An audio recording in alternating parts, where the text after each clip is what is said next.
नमस्कार, मैं अबरार खान यूट्यूब मंच से आप सभी साथियों का बहुत बहुत स्वागत है। आज हम लोग चर्चा करेंगे उत्तर प्रदेश की। आखिर उत्तर प्रदेश मुंबई के सट्टा बाजार में इतना ज्यादा चर्चित क्यों हो चला है और लोग उस पर क्या कह रहे हैं और क्यों इस पे उत्तर प्रदेश के जिलों पर अपनी बातों को आगे बढ़ाने का काम कर रहे हैं। सट्टा बाजार होता है, वहां पर अनाधिकृत रूप से पैसे का लेन देन होता है। और सूचना के तौर पे आप लोगों को बता दें कि सट्टा बाजार से दूर रहना चाहिए। और ये जो डेटा मैं दे रहा हूं, ये डेटा आपको, उनका नाम है पुरुषोत्तम वशिष्ठ जी, जो वहां का विश्लेषण लेकर के आते हैं कि वहां के सट्टा बाजार पे क्या चल रहा है और किस जिले पे क्या स्थिति चल रही है।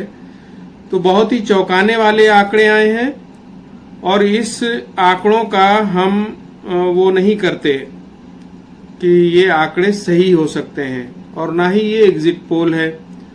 ये सिर्फ सट्टा बाजार की क्या स्थिति है, क्योंकि अक्सर देखा जाता है कि सट्टा बाजार की जो प्रिडिक्शन होता है वो लगभग नियर अबाउट का होता है।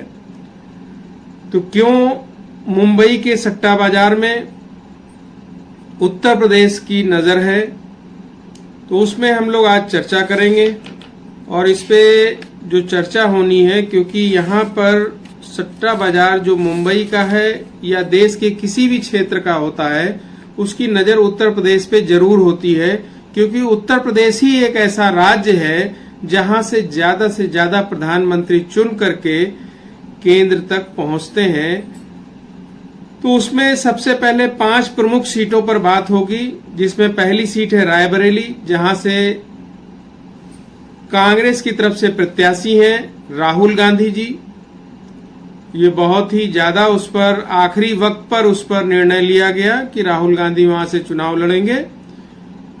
और दूसरी सीट है अमेठी, क्योंकि अमेठी बहुत ही चर्चित सीट है, क्योंकि पिछली बार राहुल गांधी वहां से चुनाव हार गए थे और स्मृति ईरानी ने वहां से जीत दर्ज की थी। लोग उम्मीद जता रहे थे कि इस बार राहुल गांधी वहां से चुनाव लड़ेंगे, लेकिन ऐसा नहीं हुआ और उनकी जगह पे उनके बहुत ही विश्वसनीय केएल शर्मा जी को वहां से चुनाव लड़ाया गया है और उनके सामने है स्मृति ईरानी। अगली जो सीट है उत्तर प्रदेश की, वो है कन्नौज।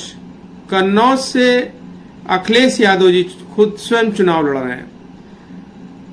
तो ये भी बहुत महत्वपूर्ण सीट है। ये जो सीटें हम बता रहे हैं, ये वीवीआईपी सीटें हैं, जिसपे पूरे देश की नजर रहती है कि वहां पर क्या होना है।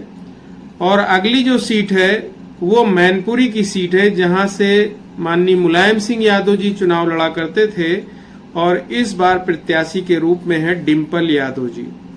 और सबसे महत्वपूर्ण सीट कही जा रही है इस वक्त सुल्तानपुर की, जहां से मेनका गांधी जी स्वयं चुनाव लड़ रही हैं और बताया ये जा रहा है कि ये सीट वो हार सकती हैं। तो ये वो 5 मुख्य सीटें थीं, रायबरेली, अमेठी, मैनपुरी और कन्नौज। इसके बाद जो सीटें हैं जो मुंबई के सट्टा बाजार की, जिस पर नजर है और जिन जिलों पर ज्यादातर दांव लोग लगा रहे हैं, आपको पुनः मैं आपको बता रहा हूं कि सट्टा बाजार एक अवैध कारोबार है, जो सरकार की तरफ से इसके कोई मान्यता नहीं है। तो आप लोग इससे दूर रहें और इस पे किसी भी तरह का कोई भी पैसा लगाने का, रुपया लगाने का काम न करें। ये जो हम आपको बता रहे हैं, ये सिर्फ सट्टा बाजार का जो प्रिडिक्शन होता है वो अमूमन सही देखने को मिलता है, नियर अबाउट का होता है। तो इसलिए आपको ये जानकारी दी जा रही है। और ये जानकारी जो हम दे रहे हैं आपको, ये जानकारी जो हम आपको दे रहे हैं पुरुषोत्तम वशिष्ठ जी की तरफ से हम आपको बता रहे हैं, जिनके अनुसार इस बार उत्तर प्रदेश के अंदर बहुत ही चौंकाने वाले आंकड़े आने वाले हैं। और वो जो आंकड़े आएंगे, अगर इनका ये प्रेडिक्शन सही होता है तो बहुत बड़ा उलटफेर देखने को मिलेगा, क्योंकि भारतीय जनता पार्टी 400 पार का नारा दे रही है। वहीं पर राहुल गांधी बता रहे हैं कि एनडीए गठबंधन को 150 सीट भी नहीं आ रही है। उसी तरह से आक्रामक हैं तेजस्वी यादव भी। तो स्थिति बहुत डिफरेंट हो सकती है, बहुत ही चौंकाने वाली स्थिति आ सकती, क्योंकि 4 तारीख को चुनाव के नतीजे आएंगे तो ये सारी चीजें सामने आ जाएंगी। तो हम अब आपको सिर्फ जिले वाइज के हिसाब से आपको बता देंगे, ताकि उससे आप अंदाजा लगा लें कि क्या स्थिति है और लोग क्यों इन जिलों पर दांव लगा रहे हैं, क्योंकि प्रत्याशी के बारे में आपको जानकारी है अच्छी तरह से। तो उसमें अगली जो सीट है इटावा की, जो कि समाजवादी पार्टी की अपनी सीट कहलाती है। फैजाबाद की सीट बहुत ही मुख्य सीट है, जिसपे सभी की नजर है, क्योंकि राम मंदिर बनाया गया, भारतीय जनता पार्टी इसका श्रेय चाहती है, लेकिन सट्टा बाजार ये कह रहा है कि ये सीट एनडीए गठबंधन हारने जा रही है। इसके बाद अगली सीट है फर्रुखाबाद सीट। आप लोगों ने अभी कुछ दिन पहले देखा था, फर्रुखाबाद सीट पर एक लड़के ने वीडियो बना के डाला था, करीब 8 वोट कॉन्टिन्यूअस उसने डाला था। बाद में उसको गिरफ्तार किया गया और शायद वहां पर पुनः चुनाव के लिए भी प्रस्तावित है।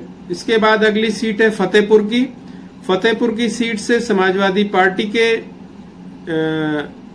प्रदेश अध्यक्ष स्वयं चुनाव लड़ रहे हैं, तो ये भी रोचक सीट है और सुनने में आ रहा है कि वहां काफी भारी तादाद में वोटिंग हुई है। इसके बाद अगली सीट है फिरोजाबाद की, उसके बाद है चंदौली की सीट, फिर उसके बाद है देवरिया की, उसके बाद अगली सीट है घनौरा की, धनौरा सीट है। उसके बाद है डुमरियागंज, एटा है। इसके बाद जो सीट है बलिया आप लोग जानते हैं कि पूर्व प्रधानमंत्री का अपना गृह जनपद रहा है, स्वर्गीय हैं वो, उनके बेटे भारतीय जनता पार्टी में शामिल हो गए थे, वो समाजवादी थे। अगली जो सीट है उसके बाद है वो बाराबंकी की सीट, ये भी बहुत चर्चित सीट रहती है। उसके बाद जो अगली सीट है वो है बरेली की। उसके बाद जो अगली सीट है वो भदोई की। ये सारी सीटें इंडिया गठबंधन के पक्ष में जाती हुई बता रहा है मुंबई का सट्टा बाजार, और उत्तर प्रदेश पे खास नजर है उसकी। उसके बाद जो अगली सीट आती है वो है बिजनौर। बिजनौर के बाद शाहजहांपुर की सीट इंडिया गठबंधन के खाते में जाता हुआ बता रहा है मुंबई का सट्टा बाजार। उसके बाद जो अगली सीट है वो अंबेडकर नगर की सीट, फिर अमरोहा की सीट, फिर आंवला की सीट। उसके बाद है आजमगढ़ की सीट। आजमगढ़ की सीट बहुत ही चर्चित सीट है, क्योंकि समाजवादी पार्टी के वरिष्ठ नेता हैं आजम खान साहब, और वो उनका परिवार यानी उनका बेटा, उनकी पत्नी इस वक्त जेल में है, और वो सीट हमेशा चर्चित रही है। उसके बाद जो अगली सीट है वो है बहराइच की।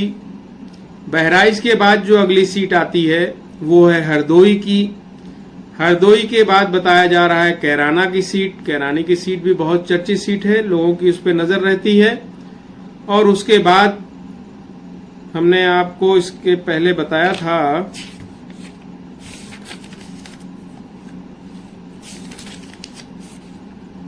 कन्नौज की सीट हम आपको बता चुके हैं, जहां से अखिलेश यादव चुनाव लड़ रहे हैं और बहुत ही मजबूत स्थिति में बताया जा रहा है। तो ये वो सारी सीटें हैं जो हमने आपको बताई कि जहां से इंडिया गठबंधन की सीटें निकल सकती हैं, और ये बात कह रहा है मुंबई का सट्टा बाजार। इसके बाद जो सीटें आती हैं वो हैं कानपुर की सीट, कानपुर नगर। उसके बाद जो अगली सीट है वो कौशाम्बी की। कौशाम्बी के बाद जो अगली सीट आती है वो लालगंज की सीट है। लालगंज के बाद मछली शहर की सीट। मछली शहर के बाद महाराजगंज की सीट। महाराजगंज के बाद मोहनलालगंज की सीट। उसके बाद आती है नगीना की सीट, और नगीना के बाद फूलपुर की सीट। आप लोगों ने अभी देखा कि फूलपुर में जिस तरीके से अखिलेश यादव और राहुल गांधी वहां पहुंचे थे और अपार जनसमूह वहां पहुंचा था और स्थिति ये हुई थी कि बैरिकेडिंग तोड़ करके लोग वहां घुस गए थे उनको सुनने के लिए। तो बहुत ही चर्चित सीट रही है। और उसके बाद अगली सीट आती है प्रतापगढ़ की, जहां से राजा भैया का क्षेत्र है। और इस बार राजा भैया नाराज रहे हैं भारतीय जनता पार्टी से। उन्होंने भारतीय जनता पार्टी का समर्थन नहीं किया है। ये वो सीटें हैं जिसको मुंबई का सट्टा बाजार बता रहा है कि हम ये इंडिया गठबंधन के खाते में देख रहे हैं। इसके बाद जो अगली सीट आती है वो है रामपुर की सीट। रामपुर के बाद संभल की सीट, संभल के बाद श्रावस्ती की सीट, उसके बाद इलाहाबाद की सीट, इलाहाबाद के बाद उन्नाव की सीट। उन्नाव की सीट आप लोगों को पता ही है कि साक्षी महाराज वहां से सांसद हैं, शायद 2 बार से सांसद हैं, लेकिन लोग नाराज हैं, ऐसा सत्ता मुंबई का सट्टा बाजार बता रहा है। उसके बाद जो अगली सीट है वो आगरा की सीट है, और आगरा के बाद बागपत की सीट, और बागपत के बाद घोसी।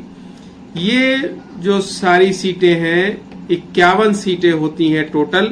और इस 51 सीट पर उत्तर प्रदेश में इंडिया गठबंधन को विजेता के रूप में मुंबई का सट्टा बाजार देख रहा है। तो हम इस आंकड़ों की पुष्टि नहीं करते, हम ये सिर्फ आपको जानकारी के तौर पे बता रहे हैं कि मुंबई के सट्टा बाजार में उत्तर प्रदेश की विशेष नजर है और वो इन 51 सीट को इंडिया गठबंधन के खाते में देख रहा है। तो और दूसरा आप लोगों के लिए नोट है विशेष रूप से कि सट्टा बाजार से दूर रहें, इसमें किसी भी प्रकार का निवेश ना करें। ये सिर्फ एक जानकारी के लिए आपको वीडियो दिया जा रहा है ताकि आपको मालूम हो कि उत्तर प्रदेश में जो सरकार केंद्र में आने वाली है उसका उत्तर प्रदेश में क्या स्थिति होगी। तो बहुत बहुत धन्यवाद। जो भी नए साथी जुड़े हैं वो चैनल को सब्सक्राइब कर लें, ज्यादा से ज्यादा लोगों तक शेयर करें। फाइनल स्थिति जो निकल के आएगी, जो फाइनल होगी वो होगी 4 तारीख के चुनाव, जब चुनाव की गिनती होगी वो फाइनल गिनती होगी। ये सिर्फ एक झलक आपको बताई गई कि ऐसा सोचना है, मुंबई का सट्टा बाजार ऐसा सोचता है उत्तर प्रदेश में 51 सीटें इंडिया गठबंधन जीत सकती है। बहुत बहुत धन्यवाद।